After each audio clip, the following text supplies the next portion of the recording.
What needs to be done to reduce the number of drug overdose deaths in Canada?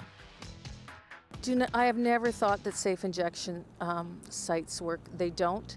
Methadone and replacement does work, but it requires community involvement with community care homes, community caregivers, and people living in neighborhoods that embrace them.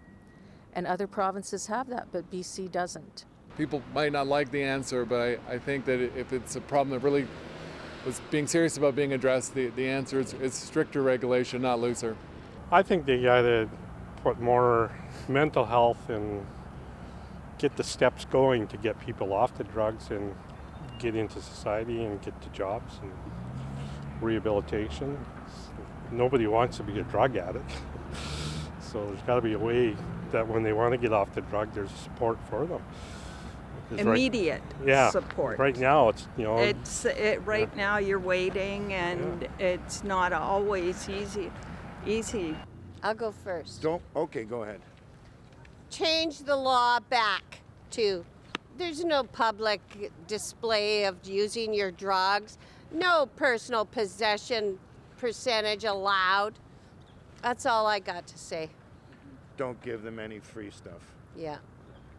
Especially fentanyl, because it's already killing them. What do you want to kill them more?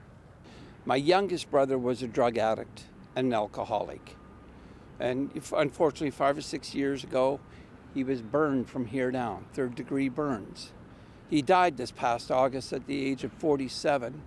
This is where I will always, always take a principled stand. Canada, we've abolished the death penalty. By the harm reduction program and giving them drugs, whether they're legal or otherwise, you have sentenced them to death because there's not enough money put into treatment. I think that it's hard. It's a big, big problem. Once again, you can say make drugs legal, go ahead and do it, but then I wouldn't. I think that people need to be educated, and I think we need to have more policing of certain things to make sure that people don't overdose, whether it's a prescription drug or a street drug. We need to look at all of those things together. It's a big system, and it's not just one answer. I think harm reduction is a good idea. However, if you engage too much in harm reduction, it sends a signal that this type of thing is normal and natural for humans to engage in, and that's not always the case. We need to make sure that we educate and also make sure that the laws are such that we send signals that these are not activities that are sustainable for humans. There's the supply issue, or how are they getting the drugs. I think stricter laws and the trafficking of narcotics would help, but what I don't think would help would be giving people drugs like they do in BC. I think that just exacerbates the problem. A lot of it has to do with, again, economics, how comfortable people are and how they're raised as kids. Because a lot of these drug overdoses are victims of abuse and mental instability as a result of probably some challenging family situations. I think when we started with the legalization of marijuana, that it kind of leads to people being susceptible to other drugs.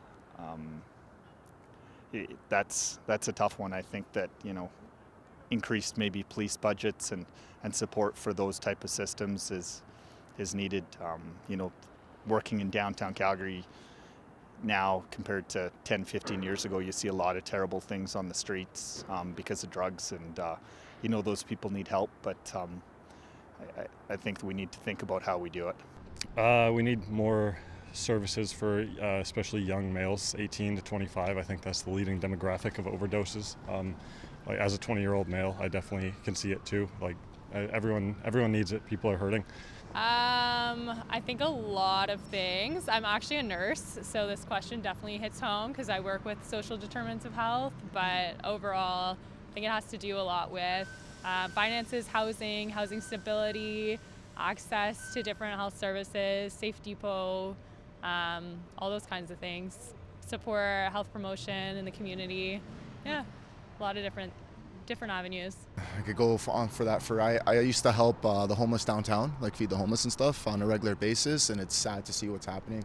We just need to open more shelters and put more money towards helping the people in need.